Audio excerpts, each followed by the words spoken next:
Hello, today's a good day because I'm up for a challenge. I'm gonna try to go across the country, coast to coast, in 7 days. And for that challenge, I've rented Audi Q3.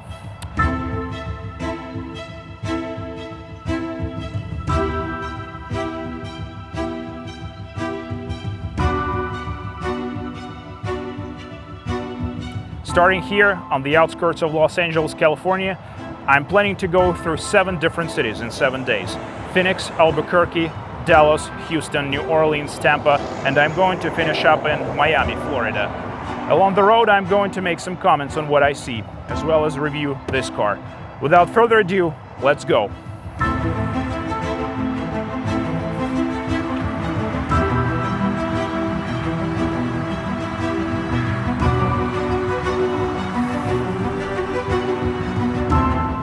I'm on 10 freeway right now and heading towards Phoenix, my first destination. So I usually rent at the airport because they have the widest selection of cars, and you can walk around the lot and pick the one you want. But today it was empty. Pre-COVID times, they said they had about 1,600 cars, and now they're down to 300. I'm passing a truckload of trucks. I'd say about 70% of all vehicles on the road today, and it's Wednesday, about 5 p.m., are 18-wheelers, which I don't find surprising because a lot of people do online shopping and things need to be delivered.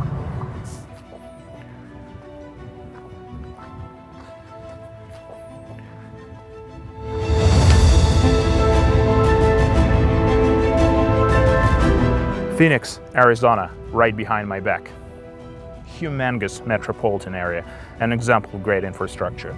The city is built around the airport, not the other way around. It takes about 10 minutes to get from the airport to downtown Phoenix, and there is never traffic. Let's go check out the downtown. And we're in downtown Phoenix right now. Every street is pretty much coned off. Everything is under construction. I think they picked the right time to do that because not too many people are out and traffic is easy. Downtown Phoenix is like any other downtown. You see a lot of tall buildings, some shade here from the buildings, and pretty much that's it. So I'm going to turn on Washington Street right now, and we're gonna go towards Arizona State Capitol. And let's see what it looks like. They all look the same, but there are little differences. There's not going to be any riot near this one. What's good about Arizona, it has very cheap gas. In California, it's $4 a gallon on average, and here it's about $2.50. What's not good about Arizona, it has very unreasonable speed limits. There are a lot of small towns which are situated right on the highway, and when you go through them, you have to slow it down to 35 miles per hour, and those towns are long. I mean, they're just 2, 3, 5 miles long. Couldn't they just build those towns a mile or half a mile away from the highway so you could keep going 65 miles an hour? And no one, literally no one, breaks the speed limit here. It's practically impossible to find someone who goes 100 miles an hour, just sit on his tail and follow him all the way to the destination. No, this thing doesn't even work here. It takes a lot of time to go through Arizona. The roads are practically empty. There is nothing on the sides. You can allow people go a little bit faster. They could at least make it like 75, 80.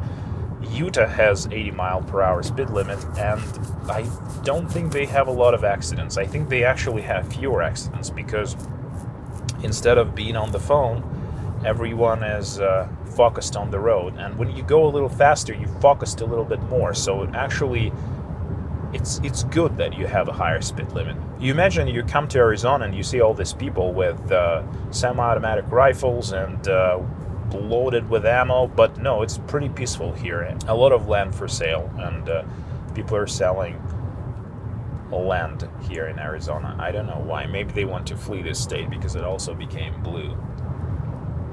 The fastest route from Phoenix to Albuquerque is about 6 hours. 6 hours and 11 minutes. That's what Apple Maps says, but you know, it's usually very wrong because it thinks that you're flying a helicopter, but if you're just driving a car, it usually would be a lot more than that. So now in the modern era, when everyone is hit by all this green regulations and cars have to emit less and less CO2 and everyone's concerned about safety, all the cars are pretty much the same. So they have universal platforms and they don't differ much one from another. And it feels like I'm sitting in a VW. I'm not gonna lie to you. It's just a little bit more out-ish. It has a lot of different designer knickknacks, which I don't particularly like. For me, the simpler, the better, and that's why I like VWs. But there are a few things that definitely could be improved. Because right now in a modern car, I think it's very important to have a good Bluetooth. And it's very important to have a good climate control.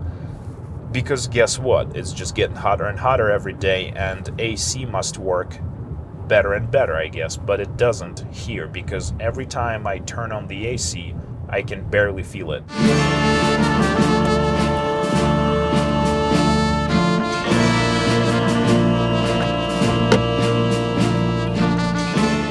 I'm in Albuquerque, New Mexico, the land of Breaking Bad and Better Call Saul. And right behind me is the infamous car wash. It was featured in Breaking Bad, and as you remember, it was called A1 Car Wash. Not anymore, it's Mr. Car Wash now, and it's still busy, you know, it's just a line of cars right there, and I guess you can make money if you run a car wash, even without laundering any. And the city itself, it looks like a huge film set. It's very new and tidy, and there are a lot of great film locations, and let's see a few that were featured on Breaking Bad.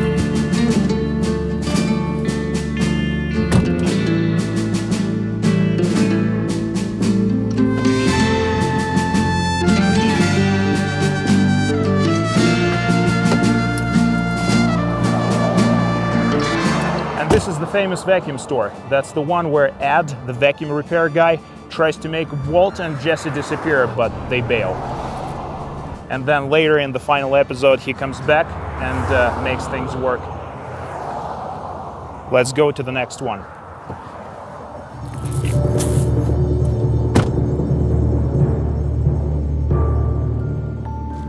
And we have arrived at some cool place. Los Pollos Hermanos in Breaking Bad and Twisters in real life. And the parking lot, where a lot of action took place as well. I think I parked right at the spot where Walter White used to park usually. Albuquerque is a very nice town. In fact, the entire city looks like a film set. A lot of interesting locations, and everything looks very neat. And the scenery, it's surrounded by mountains. There is a river right in the middle, Rio Grande, and there are only 2 freeways, so there is no traffic. And I'm pretty sure it's very easy to get film permits here too. And now we go into a key location of Breaking Bad show. It's Walter White's residence. And I've been told that the lady who lives there, she is very annoyed at all these tourists who come and just film and take pictures of that residence. And sometimes she cusses them out or comes out and starts filming them instead. So we'll see what happens now. I'm not gonna go too close to that place just to give them some privacy to those people who live there. But we'll try to make sure that we're close enough to see it. Actually, yeah, I see it. It's coned off. She has some orange cones, and there is a sign that says, take your pictures from across the street. Do not disturb us. Well, I mean, that's understandable. I think it's worth coming out and taking a quick picture, right? So right now I'm here parked next to the house, which was Walter White's residence in Breaking Bad. And the lady just came out and she's filming me with her phone. She's not really happy with me, but I'll just go and leave. That was the Breaking Bad house. I think she broke bad too. We're going through downtown Albuquerque right now, and this is Central Avenue, but a long time ago it was the major artery which connected East and West Coast, Interstate 66, and now it's just a historic route. All you really need to like a city is not to get caught in traffic and find a great place to eat. Albuquerque did good on both.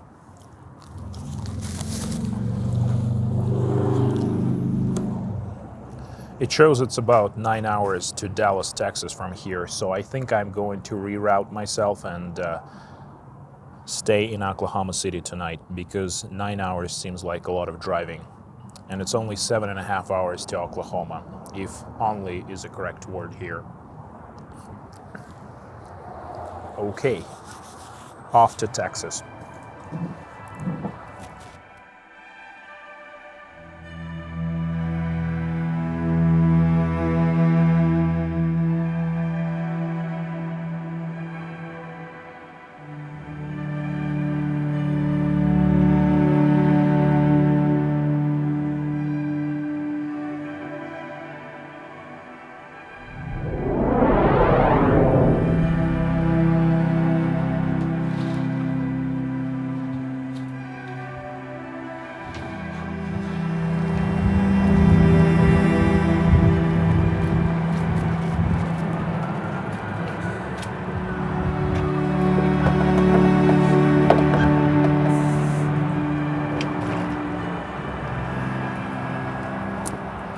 Now, what I don't like about modern cars, and it's not just Audi, it takes about 5 minutes to open a trunk, and it's not even open yet. And it's raining. And then it takes about 5 minutes to close it, because yes, it's gonna go up right now, and then it's gonna go down. I just don't have all this time, you know.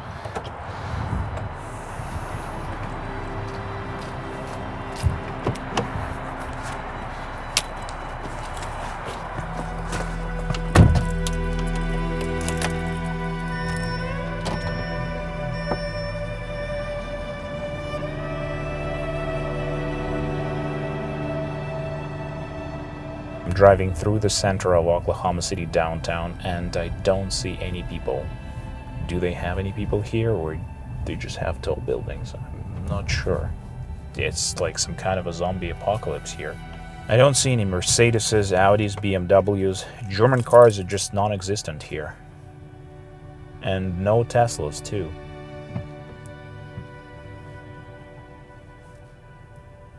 I also don't see any homeless people, which makes this downtown completely different from LA downtown. But I see a lot of people driving Corvettes and Mustangs here. It's very, very American. American to the core. I actually like this city a lot.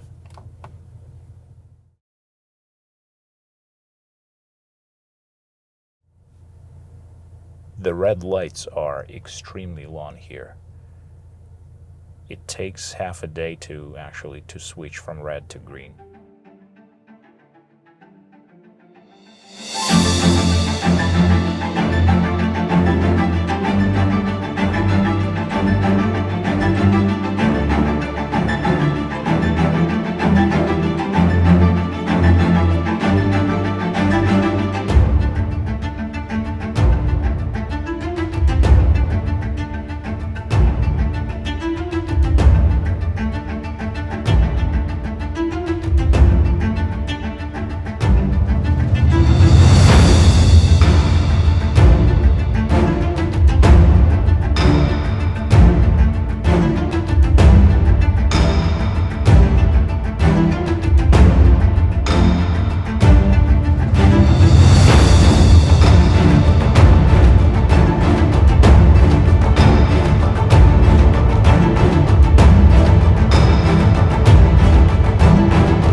here in Dallas, the freeways don't have walls. They're not raised above the residential areas.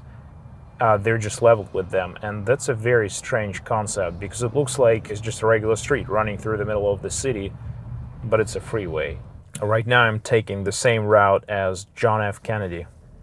It's Elm Street. That's actually the spot where he got shot, and this is the 6-story building, which is now a museum. Not in one state I've seen so many flags, American flags, which I really like. It looks good. As per my friend's suggestion, I stopped here at the gas station. Not that he recommended me to fill up my car at a certain point, no. I just wanted to stop at this location for a reason, because it's one of the biggest ones, and this one has about 100 pumps, and I think currently half of them are pumping, so it's pretty busy. It's like Walmart for those people who came shopping for gas. There are a few toll roads in Texas, and there are no toll roads in California, so I guess that's why gas is a little bit more expensive in California, because they need to recoup some of the money that goes to maintain the roads, and they levy some tax on gas. But, you know, if it was 50 cents or $1 a gallon more, I could probably justify it, but they charge $4 a gallon, while here in Texas it's $2 per gallon.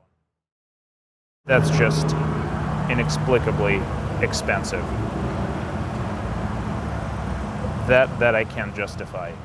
I can't tolerate, I can't justify it. It's a rental car, we're gonna go for 87. Full tank of Audi, Q3, $22, $23, let's be honest. Texas allows you to travel, while California doesn't.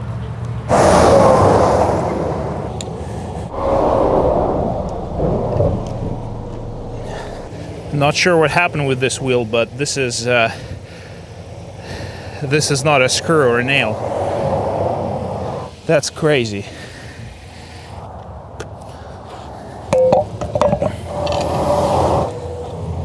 The funny thing is that when I rented this car, the guy at the Enterprise, he was praising the tread on the tires. He was just like, you know, the tread is really nice. The tread is really nice. He repeated it a few times, and I was thinking, how come the tread would be bad if you guys only have 1- or 2-year-old cars here on the lot?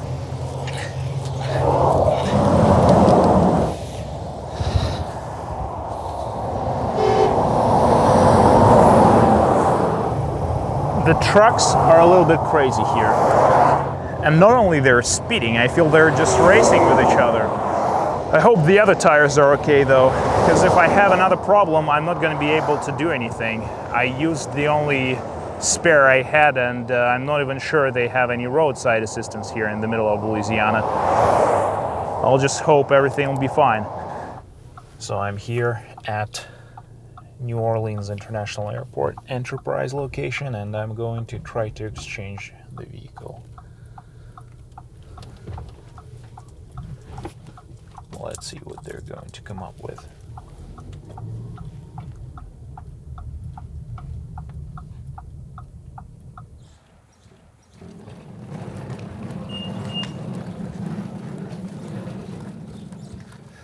I got a Beamer yesterday.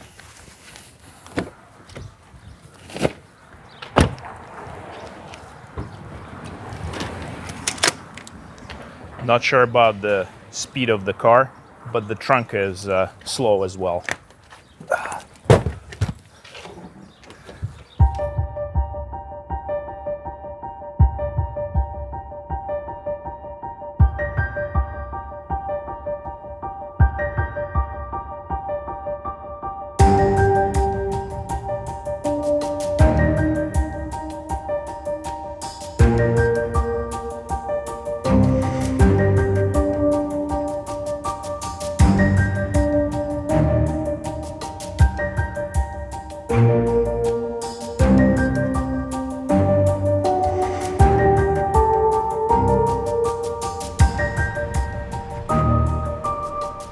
I'm in New Orleans, day number 5, car number 2.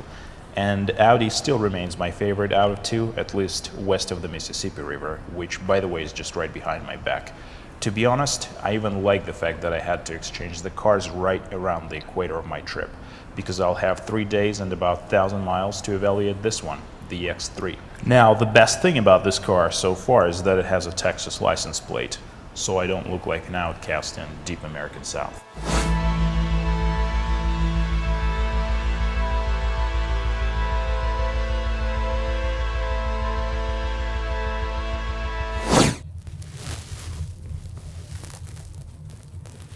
New Orleans reminds me of San Francisco.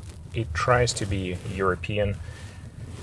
It's very artsy, and by that I mean it has a lot of weirdos, and it has terrible food, and the worst thing, there is no parking.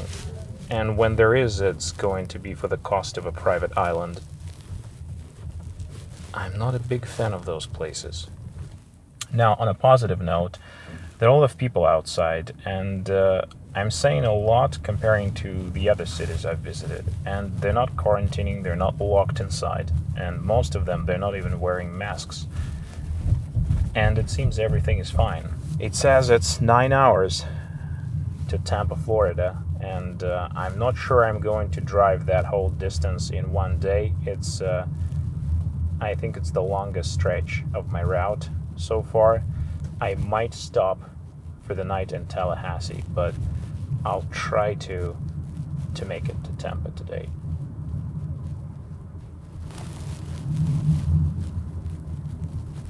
After all, I have a BMW.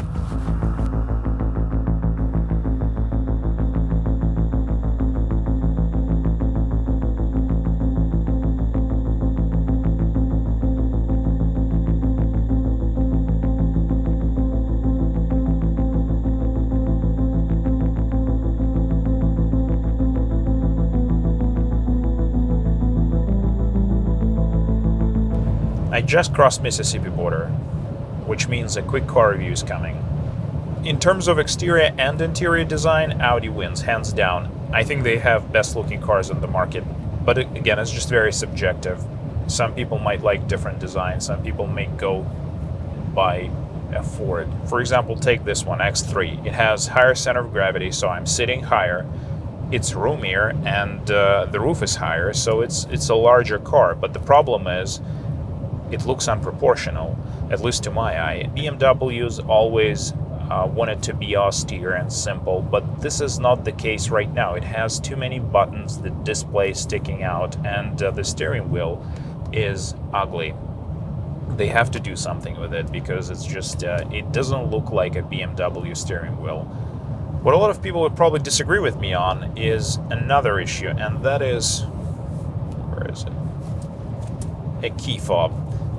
Yes, I don't like those because every time you leave the car, you need to search for it, and who knows where it is, in the glove box or in the cup holder or in my bag. I'd rather have a regular key. I'd stick it in the ignition, turn it, and it's always going to be there on the steering column, and I don't mind sticking it in and turning it instead of just pushing the button.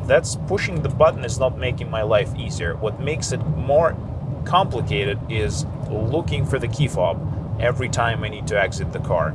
Long story short, key fob is evil. Now, handling. BMW takes the lead here. I'm not only talking about the steering. Steering is amazing here because I just want to change lanes just to steer it a little bit more. The suspension is much stiffer, and the car itself is more responsive. It's so precise and accurate, and every time you need to turn, you know exactly where it's going to go. That's actually excitement from driving a car. Good steering and good suspension. Less the engine.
And finally, 7 days and about 3,000 miles later, I'm here in Miami Beach. And there is Atlantic Ocean right behind my back. I started at Pacific Coast and now I'm here. Before the very end, I have to summarize a few things. Cars. So both worked great and I have no complaints about Audi or BMW. However, the quality of Continental tires raises some questions. There are also a few things, pros and cons, I wrote down just to make sure I don't forget them. And I'm going to say what I liked and what I didn't like. And I have a list here. Terrible food, great roads, and that's pretty much it. And I'm going to elaborate a little bit on this one. So, food, Americans just don't have any good food. It's just very hard to come by. And every time I had to find a cafe or somewhere to grab a quick bite, I was suffering because you either had to drive too far or you had to wait or it was closed. And there is a real problem with food here. Americans just don't fancy good food. They just go fill up like you fill up a car and that's it. And food quality is really low. And overall, I was very frustrated. But my frustration was diminished by this overwhelming excitement which I had from American roads. The interstate system is the eighth wonder of the world, literally. And it's so easy to get to places because you have all kinds of signs. You have amazing driving culture and people are very nice on the roads, a lot of great drivers. And my other goal was to drive during this pandemic time and to see what's really happening with the country. And from what I can see, people are not really scared of it. And look, here in Florida, people don't even wear masks, not even inside. And there is no healthcare crisis. Hospitals are not overwhelmed. So they either have some kind of different human species here, similar to those they have in Belarus or Sweden, or the rest of the world just doing it wrong. Because here, everyone is enjoying activities outdoors. People are running, hiking, walking their dogs, and everyone seems very healthy. And no one is coughing or sneezing. And I don't see any signs of people being scared of this whole virus situation. But obviously, the problem is that throughout my journey, I figured that a lot of businesses are closed. A lot of them temporarily, a lot of them are closed for good. A lot of attractions and activities are completely shut down. And I don't think it's people who are scared of doing all these things. You know, it's mostly regulations imposed by state or municipal officials. And that's what really upsets me, because the response to the virus is more dangerous and more harmful than the virus itself. I drove through, I think, 8 or 9 states and stopped in 7 different cities, touched a lot of different surfaces, and I communicated with people. I did not wear a mask where I could, and I made it all the way here to the East Coast.